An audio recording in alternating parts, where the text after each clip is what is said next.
Thank you very much, and don't forget, this video was made possible by my patrons on Patreon. Want to support me? The link is on the screen. Sincerely yours, Visual Pony, and enjoy this audiobook. Project Sunflower, Chapter 19, Discussions. Celestia closed the door behind her gently, so as to not wake the sleeping mare inside. When she glanced up and saw Luna patiently waiting in the hallway, she stepped forward to nuzzle her little sister affectionately. "Celestia," Luna whispered, blushing. "Stop, the guards are watching." She chuckled and drew back. Her sister had always found public displays of affection to be embarrassing. Glancing at the guards, she saw that they were staring forward stoically. "She's currently asleep," she told them. "Please ask the nurse to check in, quietly, every hour to see if she needs anything." The guards saluted, and Celestia inclined her head, indicating to Luna that she'd like to walk together. Luna nodded and fell in beside her in the wide hallway of Canterlot Castle. "How is she?" "She seems well. She is in some pain, but that will pass." "Ah, that is good," Luna said, relieved. "You were in there for quite some time. I was concerned that something was wrong. The poor dear simply wanted to talk. I kept insisting she rest, but she had so much that she wanted to say. I gather that she's been eager to talk to us for quite some time, but her superiors have forbidden her to do so."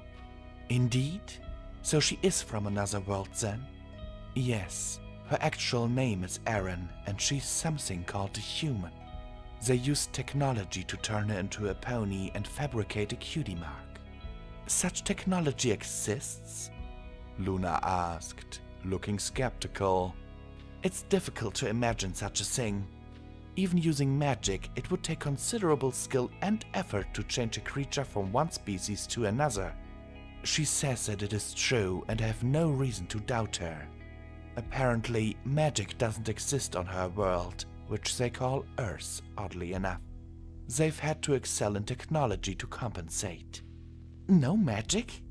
asked Luna, shuddering at the thought. "I don't believe I would like that world." Celestia nodded in agreement. Magic was such an integral part of pony life. Not being to access it would be difficult, like losing her wings or her eyes. The sisters turned a corner, walking towards Celestia's private study. The tapestries on the wall, some of which were centuries old, gave the otherwise stark hallway some life and color. "So, what is it they want with us? Are we under threat of invasion?"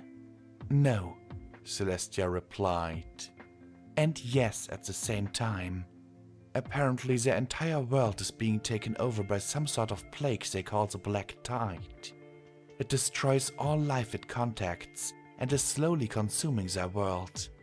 They are looking for a new home, and our world is the first one they've come across that they could actually survive in. I'm sure we can accommodate some refugees, considering the situation," Luna said. "How many are there?" "Apparently there are around 7 billion of them," Celestia replied, taking a small amount of guilty pleasure at Luna's slack-jawed expression of surprise. 7 billion? Is that correct? Billion? When Celestia nodded, Luna continued with, "Are you certain that the word billion on their world means the same as it does on ours?" "Yes, I'm quite sure," Celestia said. Luna was momentarily dumbstruck, as Celestia herself had been when she'd heard that same news from Erin. "Celestia, it is not possible for us to accommodate that many of these humans for any length of time. Not unless they all are the size of ants." "Apparently they are larger than the average pony, standing about as tall as you or I." "Oh my, this will be difficult indeed. How will we help them?" Luna asked. Celestia stopped and smiled, nuzzling her sister affectionately once again. "What was that for?" Luna asked, blushing again. For asking how we would help them, rather than asking if we should, or how we could stop them from coming. Celestia smiled then. Regarding your question, I have some ideas. I'm going to convene some of my ministers and advisors in my private study to discuss some of our options. We should also talk to the ambassadors for the foreign nations in order to keep them informed. A very good idea, sister. Come, let us make some plans for the future, shall we? No, Luna said. Celestia looked at her in surprise. Sister, you have just spoken to a former student and protege of yours who returned, apparently from the dead, by practicing some of the foulest, most forbidden magic I can imagine. You then saw him destroyed by the elements of harmony. Please do not pretend you are unaffected. Sometimes life gives you burdens, and occasionally those burdens can be too much to bear on your own. When you live a life spanning centuries, that is even more true. There are simple times when even the wisdom of a millennium can't guide you through the rough spots. There are two ways to deal with the burdens of life when they get to be too much. You can lie, both to others and to yourself, pretending that you are strong enough to deal with these things on your own. Or you can face the harsh truth, admit that it is too much for you, and rely on those who love and care for you to help you shoulder your burden. Celestia bowed her head. You are, of course, quite right, Luna. My heart has been tied in knots since the encounter. Would you like to talk about it? Celestia considered that for a while, then nodded. I think I would, very much. Thank you, Luna. Celestia nuzzled her sister again. This time, the younger sister returned the gesture. Of course, Celestia. What are sisters for?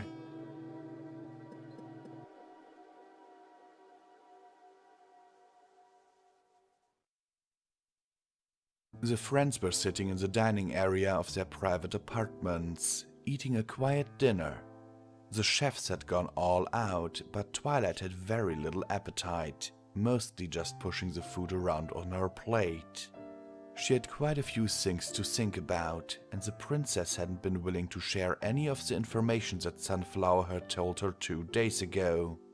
They had been forbidden from seeing the mare, not by Celestia, but by her doctor, who refused to let her undergo any stress while she was still recuperating.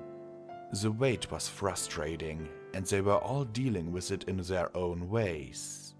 While they were waiting for Sunflower to be ready to talk, Twilight had sent Spike to stay with her parents. The little dragon had protested at first, but the promise of warm, fresh-baked cookies lured him away in the end. The door cracked open, and Celestia walked in. All activity around the table ceased as the princess spoke. She is awake, the princess stated. She would like to see you all. Twilight put down her fork and stood, glancing at the others around the table. Pinkie Pie looked excited and determined at the same time. Applejack looked reluctant, and Rainbow Dash looked angry, which was not a surprise. The Pegasus had been working herself up ever since she'd found out about Sunflower not being from Equestria. Rarity couldn't be read at all as she dabbed gently at her mouth with a napkin before standing. Fluttershy simply looked nervous, but that was hardly unusual. Twilight herself was concerned, anxious, and curious. She wanted to know everything about where Sunflower was from, but on the other hand, she was worried that what she'd find out would make her hate the mare. The walk to the room in which Sunflower was resting was oddly quiet and subdued. No one said anything, as they were all caught up in their own thoughts. It didn't take long before they reached a room with 2 armored unicorn guards standing out in front. Celestia indicated that this was, indeed, the room that Sunflower was resting in. You have guards on her door? Twilight asked. For some reason, that bothered her. A simple precaution, though I no longer really believe they are necessary, Celestia replied. I truly don't believe she means us any harm, though her presence here will no doubt cause us difficulties. You've talked to her, Princess? Rainbow Dash asked. She definitely is a spy then. I will let her explain it to you, Rainbow Dash. It's really her story to tell. With that, Celestia opens the door and lets the 6 friends inside before entering the room herself and closing the door behind her. Twilight's horn began to glow softly as she cast her lie detector spell. She didn't bother hiding it this time, and she had told her friends earlier that she would be casting this spell once they had the chance to talk to Sunflower. Celestia glanced at her horn, but aside from a nod of acknowledgement, didn't say anything. Sunflower, her head wrapped in a thick bandage, was sitting up in the bed and propped up by several pillows. She glanced up briefly as the door opened, and then returned to looking down at her hooves, which were on the bed before her. Twilight was alarmed to notice she had several other bandages around her body as well. What happened? She asked the princess. Did she get hurt? The bandages? She had some sort of device implanted in her body. Luna and I thought it would be a good idea to remove it, as that was what was keeping her asleep. Unfortunately, doing so required some surgery. We've accelerated her healing as much as is safe, and she will be as right as rain in a day or 2. Sunflower glanced up again briefly before quickly returning her gaze to her forehooves. Twilight detected shame in that quick glance, and it looked like the mare had been crying recently. A moment of awkward silence ensued before Twilight broke it by clearing her throat. So, Sunflower, how are you feeling? Better than yesterday, she replied in a quiet voice. I still have some pain, but it's no big deal, and my real name is Erin. I don't believe it! Rainbow Dash said angrily. Even your name was a lie? And what kind of a stupid name is that anyway? Sunflower, or rather Erin, flinched, unable to meet any pony's gaze. Rainbow, we promised to let her explain herself, Twilight reminded her friend gently. Rainbow snorted and sat down heavily. Fine then, let's hear it, Rainbow said. But this had better be good, Erin. Okay, well, I suppose I'd better start from the beginning, Erin said. She gathered her thoughts for a moment before continuing. Well, as you know now, I'm not from Equestria. I was sent here because our world is, well, not to be melodramatic, but it's doomed. There's this thing that we call the Black Tide. It came from space almost 3 years ago and crashed into our world. It's hard to describe what it is, because we don't really even know ourselves. But imagine this ooze that is spreading out of where the thing landed. Everything it touches, it melts it, I guess you could say. It absorbs it and turns it into more of itself. It's doing that to everything. Plants, animals, people, even the dirt and rocks. That's why I came here, she continued. We recently found out how to travel between different realities, and we are looking for a place where we can evacuate everyone to. It's really the only hope for our people. Otherwise, billions will die. Billions? Twilight asked, astonished. Erin nodded. Well, why don't you all just ask instead of sneaking around like this? Applejack demanded. We didn't know anything about you. We didn't know anything about Equestria, really. Well, wait, no, that's not completely true. We knew a little bit. We'd opened some windows, what I gather you call ripples from our world to yours. We even created a few fissures and sent some probes through. I've never seen them before, but I'm sure that's what those black things were that Malachite was using to try and stop you from reaching me. So why did your probe things help out the bad guy? Asked Pinkie Pie. I don't know, but I can guess. somehow he was able to, well, we call it hacking. When you bypass the security on a device and take it over. Somehow he was able to take them over one by one, and somehow that led him to me. I still don't know how he managed to take me over though. I think we're getting off track with the probes, Twilight said. I accept your explanation on them for now, but I think we should return to why you came to Equestria and why you didn't just ask us for help. You were saying how you didn't know much about us? Erin returned her gaze to her hoofs, fiddling them awkwardly. Yes, that's right. We didn't know a whole lot about you. We knew what you looked like. We knew a few basic details about Equestria, like your gravity is slightly less than ours. What we didn't know were details like, could we eat the food here, or would it poison us? Was there any kind of weird radiation or something that we didn't know about that would kill us? And for you ponies, would you accept us? Would you try to help us or try to fight us? We had to find these things out, and so I volunteered to come here. Wait, you ponies? Twilight said. You're not a pony? Erin flinched again. No, I'm not. I was turned into one to fit in better, she admitted. Twilight noted that her friends reacted very differently to the news. Applejack and Rainbow Dash just seemed more angry, whereas Rarity and Pinkie both seemed more confused than anything. Fluttershy was staring at Erin with unease, as if she expected the bandaged mare to suddenly spring at her. And how do I feel about it? Twilight wondered. Probably much the same as her friends, she realized. But also curious. Very curious indeed. So, what were you? Twilight asked. I'm a human, she said. I suppose I could describe us for you.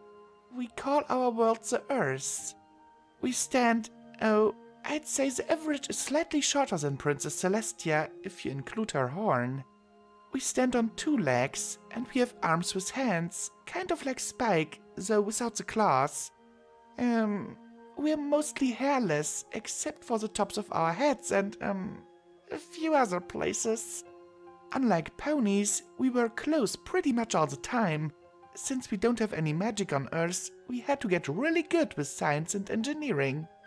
Wait, Twilight interrupted. You don't have magic on Earth? How did you get turned into a pony? We used something called nanotechnology. Basically, well, we made these very small machines, too small to even see. There were billions of them, and they basically broke down and rearranged my whole body to become a pony. Twilight was fascinated and mildly horrified by the thought of those machines. That sounds like a load of horse apples, Rainbow Dash said. I know how you feel, Erin said. I felt the same way about magic when I came here. So you were able to change like that without magic? That's... wow, Twilight said, amazed. If your technology can do that kind of thing, I would really like to study it. And I wanted to study magic, Erin replied with a sad ghost of a smile. It's so different than anything I've ever seen. Rainbow Dash didn't seem satisfied, but also didn't seem to be able to figure out any specific reason as to why. She sat there, scowling at the floor, looking directionlessly angry. Wait a moment, then, Rarity said. Erin, that Cutie Mark story you told me, was it a lie? Erin blushed. I'm sorry, Rarity. The story itself was true. That really did happen when I was little. But humans don't get cutie marks. So, what does that sunflower on your butt mean? Rainbow Dash asked acidly. Did you just pick it out of a hat or something? Almost, Erin admitted, and Rainbow snorted in disgust. We knew from our probes and such that all adult ponies had a cutie mark, though we didn't know that it was called that at the time. We thought they were some sort of tattoo and that ponies just picked one when they got old enough. They gave me a list of what they thought would be acceptable cutie marks, but none of them seemed... well, right to me. None of them seemed to fit. And then, one day, I think it was the day before I was due to start the process to become a pony actually, I saw an article. It had a picture of this field of sunflowers on it, and they looked so vibrant and alive, you know. The article itself was about how we were going to lose so much of natural world to the black tide. I was looking at that picture, and I was thinking that the tide would roll over everything, including that field of sunflowers. It made me incredibly sad to think that those flowers, and even the fields they were planted in, would be gone forever within the next few years. And then I realized something. The mission that I was on was to find a new home, not just for us, but for as much life as we could save. That field of sunflowers would be gone soon, but if we survived, then we could plant more. Life would go on, we would go on, and I was determined that I was going to help to make that happen. So, in a way, my mission was about renewal and survival and hope. After that, the sunflower seemed like the only choice for me. It looked like a symbol of what I wanted to accomplish by coming here. It just seemed right. There was a long moment as the ponies looked at each other. Rarity spoke, breaking the silence. Well, I don't know about you girls, but that sounded like a Cutie Mark story to me.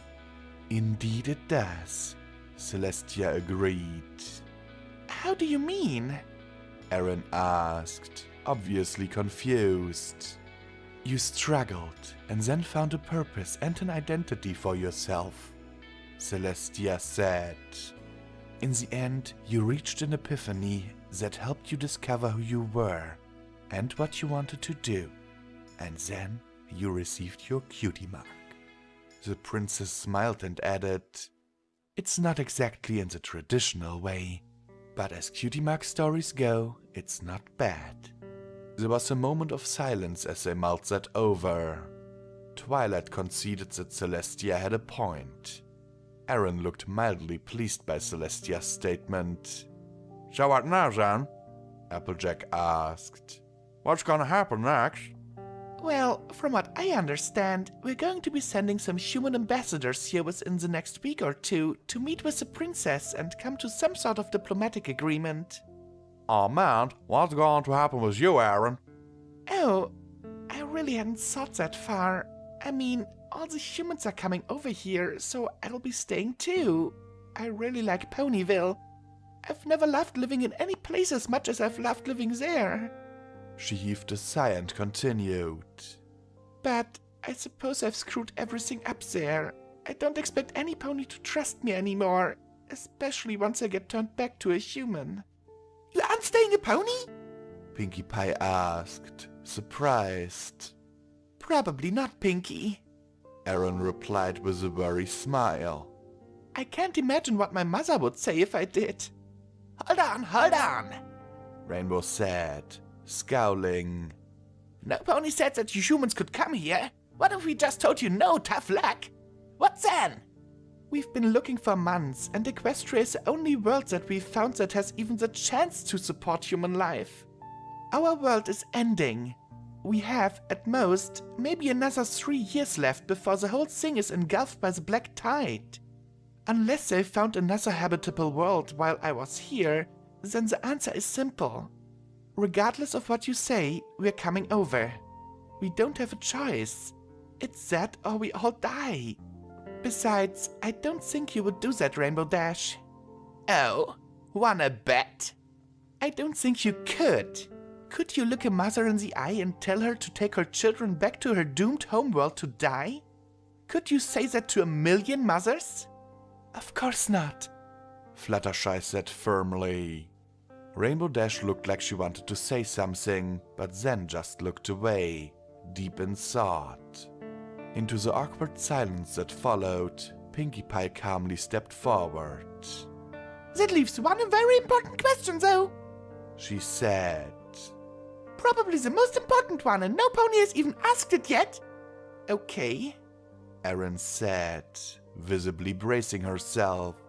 What is it? Sunflower, Aaron, Whatever you want to call yourself, I have to know just one thing. Pinky said, walking forward until she was standing directly in front of the alien mare, who looked back at her warily. I need to know, are you sorry at all for lying to us?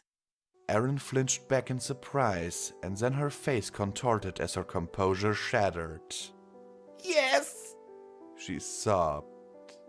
Every day, every single day I hated myself for it. I hated every minute of it. I wanted to tell the truth, but at first I was too scared to. And then they kept telling me I couldn't.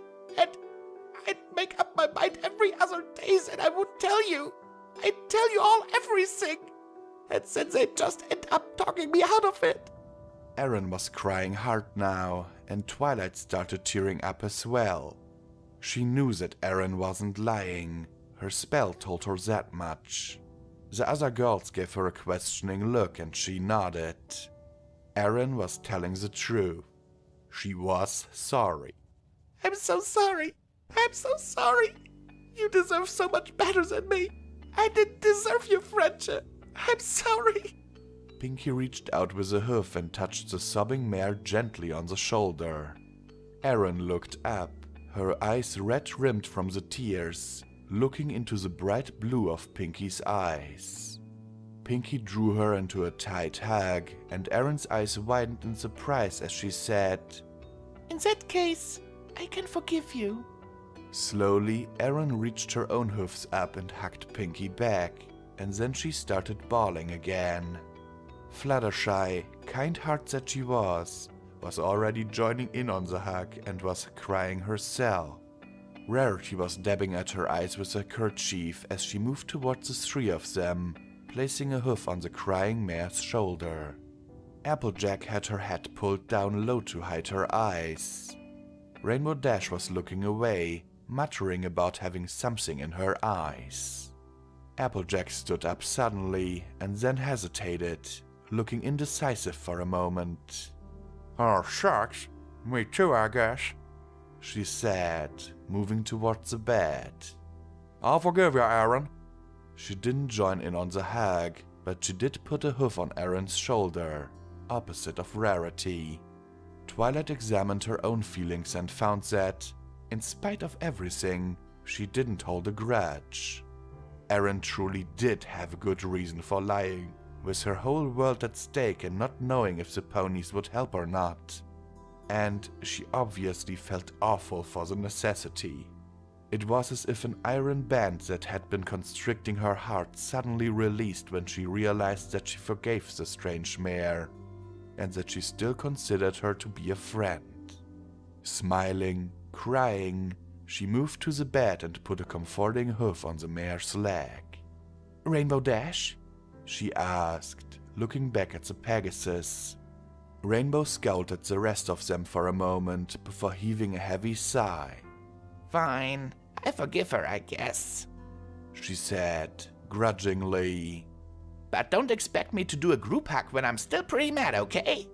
Twilight nodded at the Pegasus. Then she heard the door open and glanced back to see that Celestia was leaving. Princess? Thank you, Twilight Sparkle, but no. Group hugs really aren't my thing, the princess said with a smile to let her know she was joking. I'm glad you've all reconciled. I have a considerable number of preparations to make before the human ambassadors arrive, so I will leave you all to become reacquainted. The door closed with a soft click. Near the center of the group hug, Pinky looked back up and caught Erin's eye again. Well, I guess there's just one more thing I need answered in that case, she said. What is it? Erin asked. Do humans like parties? Erin laughed in surprise at that, the first sign of joy she'd displayed since she'd woken up. Yes, Pinky, she replied, smiling. We humans do like parties a lot. Well then, you're all okay in my book. Erin laughed more, and the hug finally broke up, all the mares sniffling in the aftermath of emotion. Applejack was doing a fairly passable job of pretending that she hadn't cried at all. Erin cleared her throat a couple of times, then finally managed to talk, her voice sick with emotion. Thank you so much, girls. I honestly didn't expect you to forgive me. You're not in the clear yet, Rainbow Dash said, and Applejack nodded in agreement. Yep, you really hurt me with this whole thing, Aaron. I expect you to never lie to me again. If you do, well, I may not be so forgiving next time. What she said. Rainbow added. I understand, Aaron said. And I still have a lot more I need to tell you if I'm coming clean now. And I want to tell you everything, but before I start, can I just ask you all one thing? Sure thing, Sugarcube. When I was possessed in the forest, Aaron said with a shudder. What was that with the rainbow? How did you do that? The friends laughed, and Twilight said, Well, let me tell you a story about the summer sun celebration 2 years ago. Director? Yes? Maggie replied on her second day on the job as the new lead of Project Harmonix. We, seem to be missing a few probes. Oh? How many? 90%. Maggie goggled at the tech for a moment. We have 90% left, or we're missing 90%? She asked. We're down by 90%, actually 92. There are 38 left responding, and of those, about a third are damaged in some way. What the heck happened? I don't know. Pulling the data now, but it's going to take a while to review. Okay, well, keep me posted on that. Do we have a link to Erin yet? Just about, ma'am, a different tech said. She's a bit further out than usual. We had to move a couple of the surviving drones around to act as relays and it... Oh. What? Maggie asked warily. Is she okay? Vitals are fine, but, somehow she's missing the auto-override implant. That silence filled the Harmonix lab while she rolled that over in her mind. Okay, she said. Get going on that data. I want to find out what happened as soon as possible. Get me a comlink to Aaron if you don't mind. Yes, ma'am. The two techs replied in unison.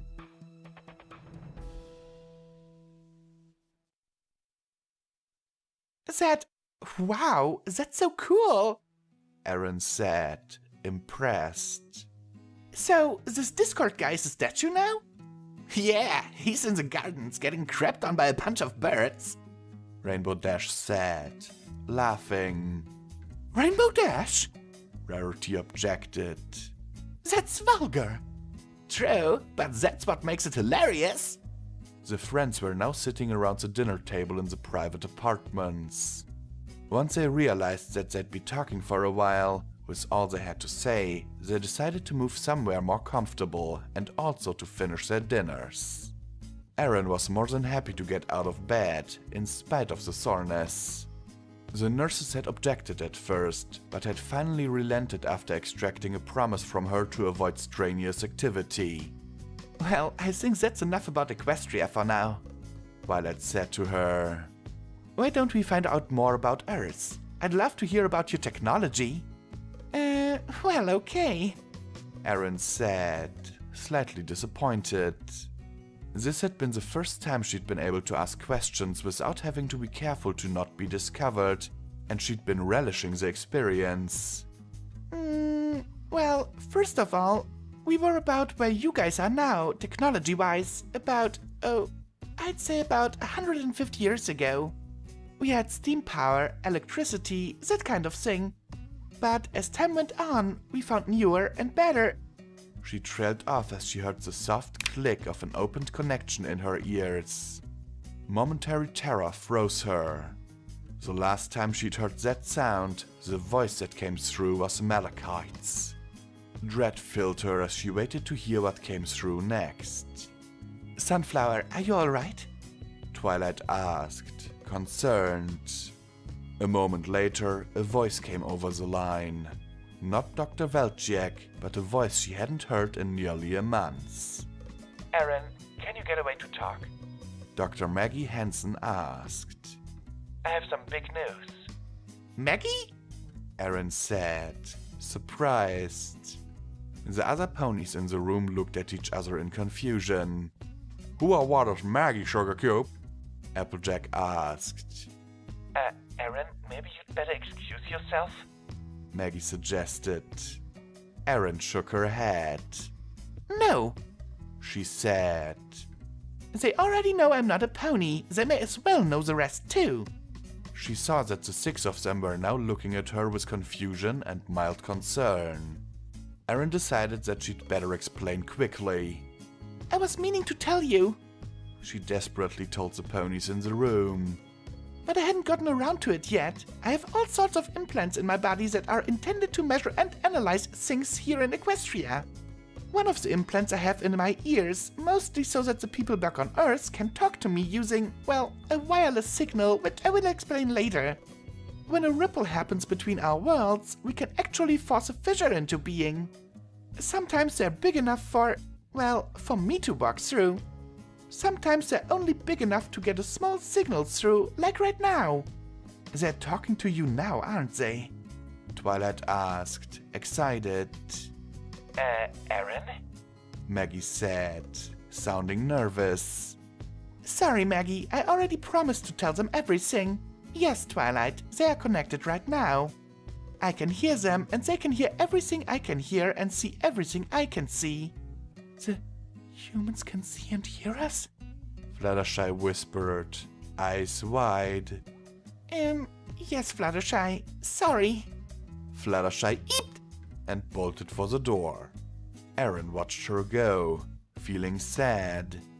Of course Fluttershy would find an invisible audience unnerving, but it felt like she'd committed yet another betrayal against the Pegasus. She sighed and turned back to her friends in the room, and was slightly startled to see a grinning Pinkie Pie standing barely an inch away from her face. That is so awesome! Pinkie said, and then grabbed Aaron's head in her front hooves. Hello, humans! She said, speaking slowly and loudly. My name is Pinkie Pie! They can hear you just fine, Pinkie. Aaron said, laughing. I'm going to get into so much trouble. Maggie said in her ear. Why's that? Aaron asked. I don't know. Pinkie Pie replied. Is it because I have really good ears? What? Aaron asked. Huh? Said Pinkie Pie. Are you sure this is a good idea, Aaron? Maggie asked. Yes, I think it is. Aaron replied. It is because I have good ears? Pinkie asked, cocking her head to the side questioningly. Who has good ears? Aaron asked, slightly lost. The humans have good ears. We do? That pony is confusing. Maggie complained. Well, you just said you did. Pinkie replied, crossly. That's true. Aaron said in response to Dr. Hansen. Then in response to Pinkie. Wait, I didn't say that. You're flip-flopping. Pinkie stomped her hoof in frustration. I'm not. Aaron asserted. We need to talk, Aaron. Maggie said. You need to be a little less confusing, Aaron. Pinkie said. We sure do. Aaron replied to Maggie. Hey, what's with the we business? Pinkie asked. I'm making perfect sense. Violet was laughing hard at this point, holding her ribs, and Rarity was chuckling. Applejack and Rainbow Dash were just grinning in confused amusement. I'm talking to Maggie, Pinkie. So Maggie is confusing too? Pinkie asked. I like this one. Maggie said, chuckling. Who's on first? She's unique, that's for sure. Aaron said. Wait a minute. Pinkie said, narrowing her eyes suspiciously. Did you mean me or Maggie? Yes. Aaron replied, grinning. Pinkie frowned at her for a moment, then grinned back and started giggling. Oh, that was fun. The pink pony said, and Maggie laughed in her ear. The laughter died down after a moment, and Maggie turned serious. Anyway, Aaron, some big things have happened here. There's a reason why I'm talking to you instead of Paul Velchiak. Is he okay? Aaron asked, concerned. Dr. Velchiak had been overbearing, but he'd been the only human voice she'd heard for weeks now. Depends on who you ask. If you ask me, he's fine. If you ask him, he was unjustly placed under house arrest for ethic violations. What? Aaron asked, stunned. Maggie sighed in her ear. You'd better be sitting down for this, honey, because it's a doozy. She said. He did what? Aaron shouted, bolting to her hoofs. Twilight flinched in surprise, as did the other non-human ponies in the room. Twilight decided that, on the whole, it was really creepy and weird being in the same room with some pony who was having a conversation with invisible people. Aaron started pacing back and forth. She was obviously very upset, but no pony wanted to interrupt the conversation to ask what was wrong.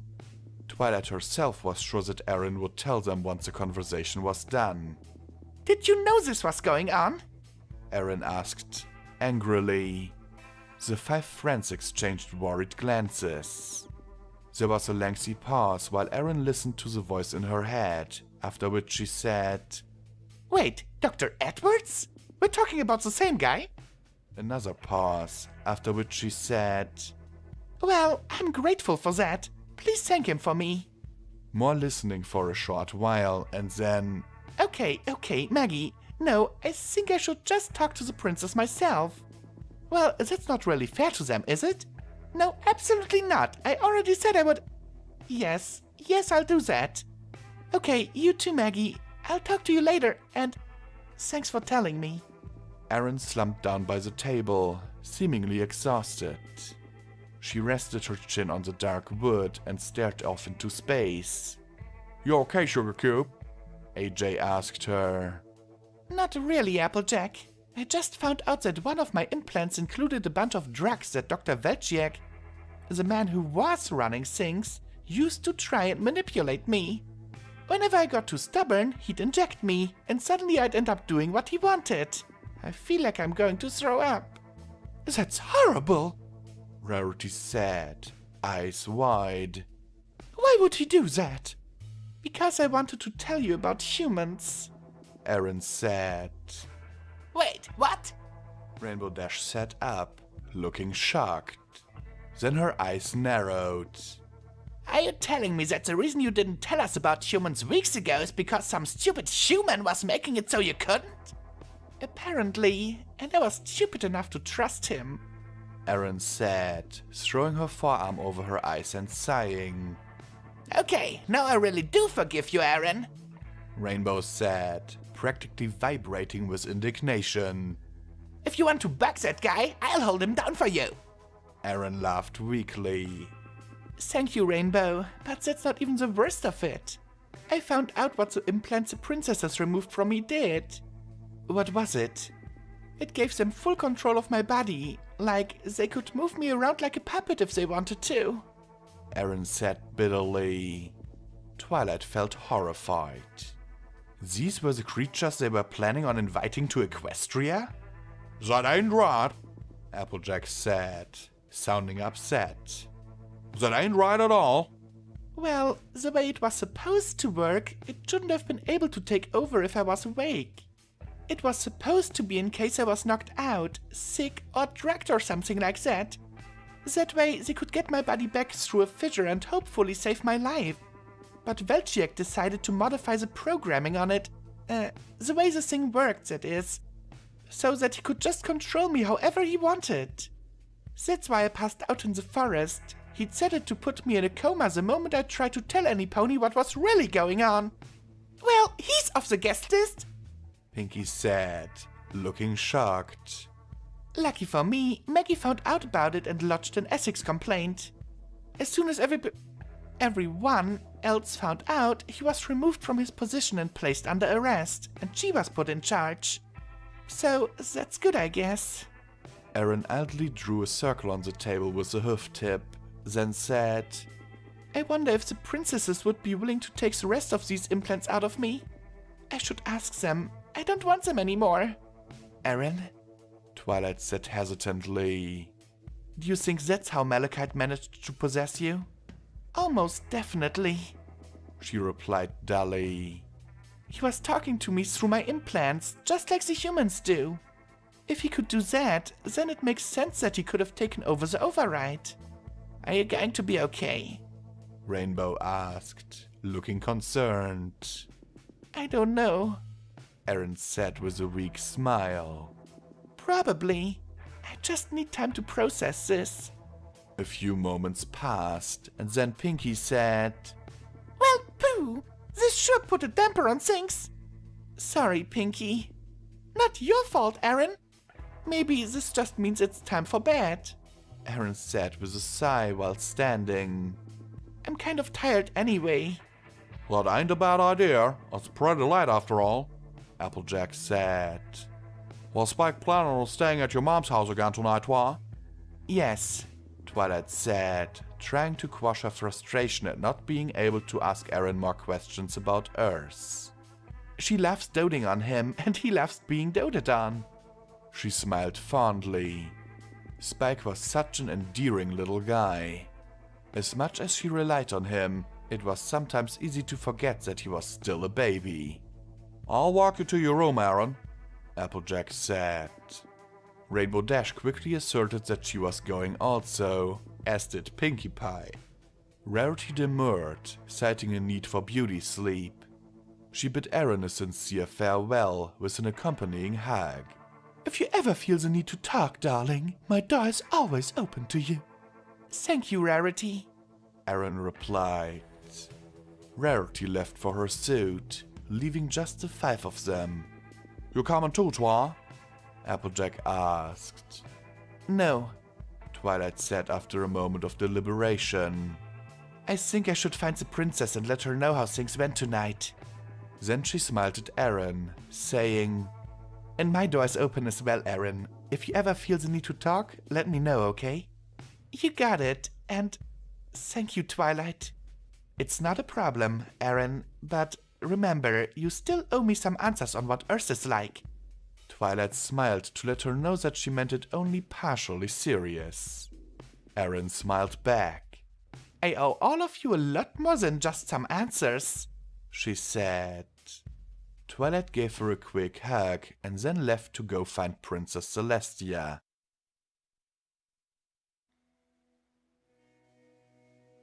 The 4 of them walked down the darkened hallway, the sun having long since set. It didn't take long for Aaron to reach her room. She almost didn't recognize it without the guards.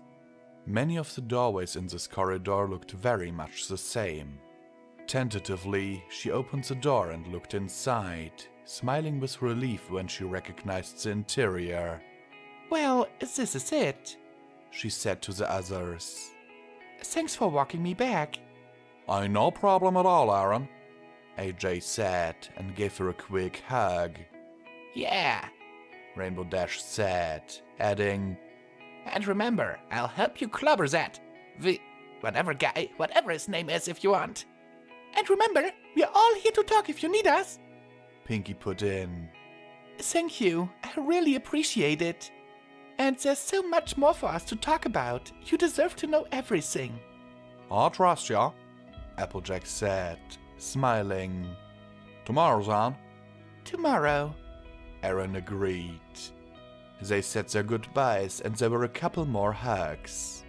The 3 ponies started walking away as Aaron was closing her door. She made her way to the bed and then noticed a large, brown package on her nightstand. Concerned that she had, in fact, wandered into the wrong room by mistake, she was about to leave before she decided to look at the shipping label. It had the fat X logo on it and it was addressed to Sunflower, Royal Castle, Canterlot. Intrigued, Aaron ripped the brown packaging off. Inside was a card and a thick cardboard box. She managed to open up the card well enough to read it. Dear Sunflower, we heard that you had a bit of trouble after the Iron Pony competition, and that you had to go to the castle for the princess to heal you up. We also heard that you were doing better, which is great news. We wish you the best and hope that you have a speedy recovery. This place just isn't the same without you. Get well soon. Warmest regards, your co-workers and friends. Speedy Parcel and Lucky. Honestly touched, Erin carefully puts the card to one side. Then, curious, she opens the box. The familiar smell hit her and she grinned. There was nothing like a big box of expensive chocolates to take the sting out of a bad day.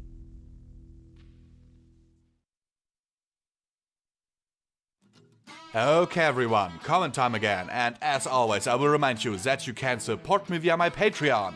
Every dollar is needed, helps, and is very much appreciated. So now let's go into this comment time about this chapter and what I, personally, think about it. Well, first of all, of course this was a hard chapter because Erin finally comes clean. And she is told that Dr. Paul Velciak was basically manipulating her, which she doesn't take too well. But that news actually is what makes Rainbow Dash forgive her. So there was a little bit of good in it at least. But yeah, all in all, a very frustrating chapter you might say, because Erin came clean, which is good. But for me it was frustrating because This voice that I usually use for Erin is, yeah. I kinda had a problem doing it because it's been quite a while since I recorded the last one. So please don't be too upset if there are some voice inconsistencies here, because yeah. So, let me know what you liked or disliked about this chapter in the comments down below, and we will see each other in the next chapter of this wonderful story.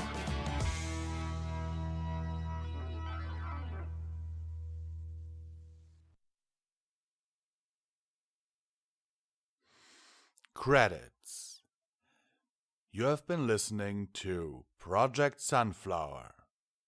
Project Sunflower was written by Hoopy McGee. Your narrator was Visual Pony. This chapter was edited by Rexlash. Music was provided by the YouTube Audio Library. Sound effects were provided by freesound.org. Visual Pony Audiobook Production hopes that you have enjoyed this audiobook.